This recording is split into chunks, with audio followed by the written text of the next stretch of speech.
হরে কৃষ্ণ, রাধে রাধে। আমি বলবো পদ্ম পুরাণ থেকে প্রতিব্রতা রমণীর একটি উপাখ্যান। কোটি কোটি দুঃখ সহে যে জন পতি ভজে, স্বর্গলোকে পতির সাথে আনন্দেতে মজে। কোটি কোটি দুঃখ সহে যে জন পতি ভজে, স্বর্গলোকে পতির সাথে আনন্দেতে মজে। পত্নী ছাড়া ধর্ম কর্ম না হয় সাধন, পত্নী ছাড়া ধর্ম কর্ম না হয় সাধন। পতি পত্নী এক আত্মা, শাস্ত্রেরই বচন। পতি পত্নী একই আত্মা, কারণ যদিদং হৃদয়ং মম তদস্তু হৃদয়ং তব। এই বাক্যটি পাঠ করে পত্নীকে ঘরে আনা হয়। তো আজ ওই ত্রিকল বলে এক ভক্ত, সে তীর্থে করতে চলে গেছেন 3 বছর ধরে, কিন্তু পত্নীকে ঘরে রেখে গেছে, পত্নীকে নিয়ে যায়নি। তাই 3 বছর পর যখন বাড়ি ফিরছেন, তখন মাঝপথে এক বিরাট পুরুষ তার পিতৃপুরুষগণকে বন্দি করে বললেন, হে তীর্থ প্রত্যাবর্তনকারী, তীর্থ দর্শন করে, তীর্থ ভ্রমণ করে তোমার কোনো তীর্থের ফল হলো না।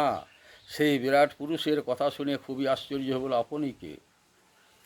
3 বছর ধরে তীর্থ ভ্রমণ করলাম, এ আপনি কি বলছেন? কে আপনি? বলে, আমি ধর্মরাজ, আমি ধর্মরাজ, ধর্ম, আমি নিজে ধর্ম।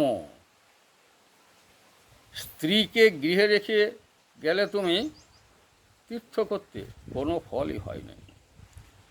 কারণ শাস্ত্রে আছে, স্ত্রিয়া সহ ধর্মম আচরেত। কাজে কিচ্ছু হয়নি, হে ধর্ম। তাহলে এখন আমার উপায়?